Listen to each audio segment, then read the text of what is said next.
السلام علیکم۔ طالبان رجیم اور بھارت کا جو میل ملاپ آج کل بہت چل رہا ہے، اس کا ایک نتیجہ سامنے آ گیا ہے، اور وہ نتیجہ ہے کہ اب افغانستان بھارت کے مشوروں پر پاکستان کے دریا پر، یعنی دریائے چترال جو افغانستان میں داخل ہوتا ہے تو دریائے کنڑ کہلاتا ہے، اس پر ایک ڈیم قائم کرے گا تاکہ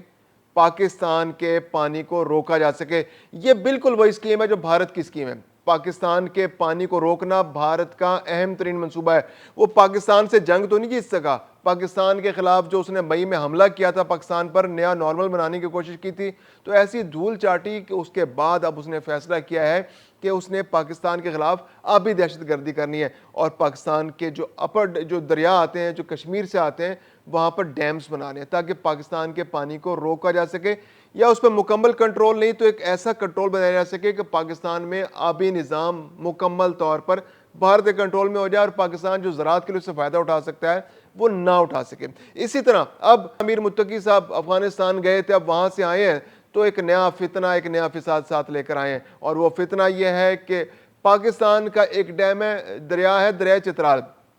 وہ کچھ دیر کے لیے افغانستان میں انٹر ہوتا ہے، یعنی اس کی ٹوٹل لمبائی جو ہے وہ 480 کلومیٹر ہے، اور 480 کلومیٹر سے تقریباً 260 کلومیٹر وہ دریا جو ہے پاکستان میں بہتا ہے، اور وہ تھوڑی دیر کے لیے افغانستان میں داخل ہوتا ہے اور جا کر دریائے کابل میں گر جاتا ہے، اور دریائے کابل جو ہے اس پانی کو لے کر واپس پاکستان میں آ جاتا ہے۔ تو یہ دریا جو ہے، اس کا تقریباً تمام کا تمام پانی جو ہے وہ پاکستان کے استعمال میں ہے، پاکستان سے ہی جنریٹ ہوتا ہے اور پاکستان میں واپس آ جاتا ہے۔ اب افغانستان یہ شرارت کر رہا ہے کہ وہ گمبیری کے مقام پر ایک ڈیم بنانا چاہ رہا ہے۔ ابتدائی طور پر تو وہ کہہ رہے ہیں کہ ہم نے دو منصوبے ہمارے پاس ہیں، پہلے تو ہم ایک چھوٹا ڈیم بنائیں گے، 34,000 ہیکٹر جو ہے وہ زمین کو ہم اس سے سیراب کریں گے، اس کے علاوہ 45 میگا واٹ بجلی پیدا کریں گے، لیکن وہ یہ کہتے ہیں کہ ہم نے ایک اور بڑا پلان بھی بنا رکھا ہے۔ بڑا پلان یہ ہے کہ اس کے تحت 2 سے 3 ارب ڈالر خرچ کیے جائیں گے، اور اس سے زیادہ بجلی پیدا کرنے والا، زیادہ پانی ذخیرہ کرنے والا ایک بڑا ڈیم بنایا جائے گا، جس سے 100 میگا واٹ سے زیادہ بجلی یا 1000 میگا واٹ بجلی پیدا کی جا سکے گی۔ تو یہ ایک ایسا منصوبہ ہے جو پاکستان کے لیے آبی دہشت گردی ہے۔ پاکستان بہت کلوزلی مانیٹر کر رہا ہے کہ کس طرح سے افغانستان کے اندر بیٹھ کر طالبان رجیم بھارت کی مدد سے پاکستان کے خلاف سازشیں تیار کر رہی ہیں۔ جو دریائے چترال اور دریائے کنڑ کا جو معاملہ ہے، اس پر تھوڑی سی روشنی ڈال لیتے ہیں کہ اس کا بیک گراؤنڈ کیا ہے، یہ سمجھنے کے لیے کہ پاکستان کے لیے کیوں امپورٹنٹ ہے۔ گلگت بلتستان اور جو چترال کا جو بارڈرنگ ایریا ہے، وہاں پر ایک 76 گلیشیئر ہے، وہاں سے جب پانی پگھلتا ہے، جب گرمی ہوتی ہے وہاں سے پانی پگھلتا ہے، برف پڑتی ہے 76 گلیشیئر سے، اور وہاں سے پانی پگھل کے پھر وہاں سے تھوڑے تھوڑے ندی نال نکلتے ہیں، اور وہ آگے بن کر دریا بن جاتے ہیں۔ پہلے وہ دریائے مستوج کہلاتا ہے، پھر وہ آگے بڑھتا ہے تو جناب وہ دریائے چترال کہلاتا ہے، اور پاکستان کے اندر تقریباً 250 سے 260 کلومیٹر کا ایریا میں وہ سفر کرتا ہے۔ 70% پانی جو ہے وہ اس کا پاکستان کے علاقوں سے اس کے اندر جاتا ہے، اور وہاں سے نکل کے وہ دریا جو ہے ایک خاص مقام پر جا کر افغانستان کے اندر داخل ہو جاتا ہے۔ افغانستان میں چونکہ اس کو وہاں پر کنڑ کا علاقہ ہے، تو کنڑ کے علاقے میں اس کو دریائے کنڑ قرار دیا جاتا ہے۔ تقریباً وہاں 200 سے 220 کلومیٹر کا علاقہ وہ سفر طے کرتا ہے۔ پہلے وہ دریائے پچ میں جا کے گرتا ہے اسد آباد کے مقام پر، اور دریائے پچ جو ہے آگے جا کر دریائے کابل میں گرتا ہے۔ اب یہ دریائے کابل جو ہے، یہ اس کا رخ پاکستان کی جانب ہے، یہ کابل کے پاس سے کہیں سے اوریجن ہے اس کا، اور وہاں سے یہ چلتا ہوا پانی لیتا ہوا پاکستان میں اٹک کے مقام پر دریائے سندھ میں آ کر مل جاتا ہے۔ تو یہ دریائے کابل جو ہے پاکستان کے لیے بڑے امپورٹنٹ ہے، یعنی کہ دریائے چترال کا پانی جو ہے وہ دریائے چترال سے گیا مستوج سے آگے پھر چترال بنا، چترال سے آگے پھر وہ انڈیا کے اندر، افغانستان کے اندر داخل ہوا، افغانستان میں وہ دریا آگے بڑھتا ہوا کنڑ دریا کہلایا، دریائے کنڑ جو ہے آگے دریائے پچ میں گرا اسد آباد کے مقام پر، اور دریائے پچ جو ہے جلال آباد کے قریب جا کر دریائے کابل میں گرتا ہے، اور دریائے کابل کا جو پانی ہے وہ واپس پاکستان میں آ جاتا ہے۔ اب بھارت کا منصوبہ کیا ہے کہ وہ اسد آباد کے قریب گمبیری ایک جگہ ہے، وہاں پر ایک ڈیم بنانے جا رہے ہیں تاکہ پاکستان کے اس پانی کو روکا جا سکے۔ منصوبہ تو بظاہر یہ ہے کہ جناب ہم اس کے ذریعے آبپاشی کریں گے، لیکن پلان اس کے پیچھے یہی ہے کہ وہ اس معاملے پر پاکستان کو بلیک میل کرنا چاہتے ہیں، پاکستان کے پانی کو روکنا چاہتے ہیں، کیونکہ یہ طریقہ کار خالصتاً بھارتی طریقہ ہے۔ بھارت جیلم پر بھی ڈیم بنانے کی کوشش کر رہا ہے، اوڑی پر ڈیم بنا رہا ہے، اس کے علاوہ اور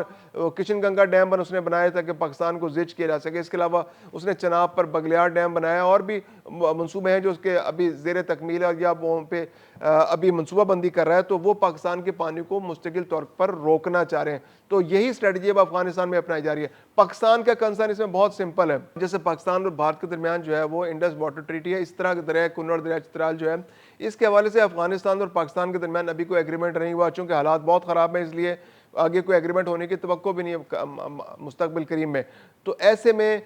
جو ہے افغانستان جو ہے وہ پاکستان کے لیے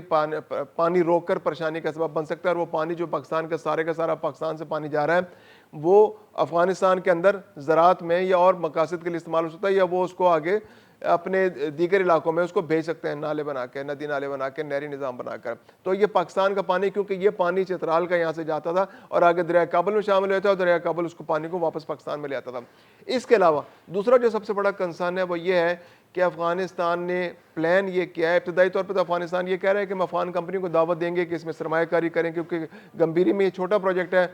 زیادہ پانی جمع نہیں ہوگا وہاں پر، اس کے علاوہ بجلی بھی جو ہے وہ 45 میگا واٹ استعمال وہاں سے بنے گی، اور اس کے علاوہ 34,000 ایکڑ زمین کو سیراب کیا جائے گا۔ لیکن وہ یہ پلان کر رہے ہیں کہ ہم ایک بڑا ڈیم یہاں بنائیں گے جس میں تقریباً 2 سے 3 ارب ڈالر جو ہے مالیت آئے گی، اس کے لیے ہمیں بیرونی سرمایہ کاری کی ضرورت ہوگی، اور بیرونی سرمایہ کاری تو چونکہ افغانستان کو دنیا کے بہت سارے ممالک تسلیم ہی نہیں کرتے، تو وہاں بیرونی سرمایہ کاری کا سوال ہی نہیں پیدا ہوتا۔ تو ایسے میں یہ سرمایہ کاری بھارت کے ہاتھ میں جانے کی سب سے زیادہ توقع ہے، اور اگر یہ بھارت کو پروجیکٹ مل جاتا ہے تو یہ پاکستان کے لیے خطرے کی گھنٹی ہوگی، کیونکہ بھارت کو جہاں موقع ملتا ہے وہ پاکستان کے لیے پرابلمز کریٹ کرتا ہے۔ اس سے پہلے بھی وہ بھارت نے افغانستان کے اندر 2 جو ڈیمز ہیں ان میں سرمایہ کاری کی تھی، ایک تو شاہتوت ڈیم ہے جس میں اس نے سرمایہ کاری کی، اس کے علاوہ ایک سلمان ڈیم ہے جس میں اس نے سرمایہ کاری بھارت نے افغانستان کے اندر کر رکھی ہے۔ تو اگر یہ گمبیری ڈیم جو ہے اس کے اندر بھی بھارت سرمایہ کاری کرتا ہے تو پاکستان کے لیے پرابلم ہو جائے گی، کیونکہ بھارت کی مستقل پریزنس ہوگی، اس کے ڈیزائن کے اندر ایسی چیزیں رکھی جائیں گی، اس کے اندر جو اسٹریٹجی ہوگی، اس کو آپریٹ کرنے کا جو طریقہ کار ہوگا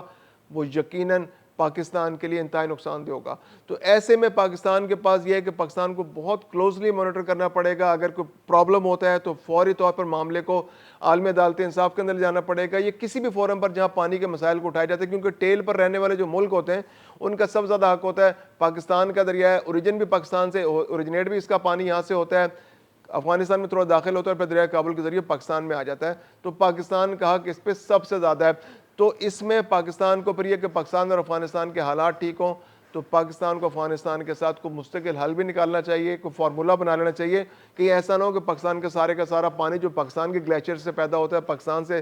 کس زیادہ علاقے میں سفر کرتا ہے دریا، اور اس کا سارا پانی اگر وہ افغانستان استعمال کر لے گا تو پاکستان کا اس میں شدید تر نقصان ہوگا۔ پھر اس کے لیے بھی یہ بڑی الارمنگ صورتحال ہے کہ پاکستان کو بھی ڈیمز بنانے چاہیے، اپنے جتنے دریا ہیں، چھوٹے دریا ہیں، بڑے دریا ہیں، ان پر ڈیم بنانا چاہیے۔ کالا باغ ڈیم بہت امپورٹنٹ ہے، کیونکہ کالا باغ ڈیم ایک ایسا ذخیرہ ہے جو پاکستان کے میکسیمم دریاؤں کا پانی کو ذخیرہ کر سکتا ہے۔ اس کے علاوہ جیسے دریائے چترال ہے، اس میں بھی کوئی پلان بن سکتا ہے، تو ضرور اس پہ کوئی اسٹڈی ہونی چاہیے کہ پاکستان میں چھوٹے دریاؤں پر چھوٹی ٹریبیوٹریز جو ہیں ان پر بھی ڈیم بنائے جائیں، تاکہ ہم افغانستان یا بھارت کی کسی بھی بلیک میلنگ کا شکار نہ ہوں۔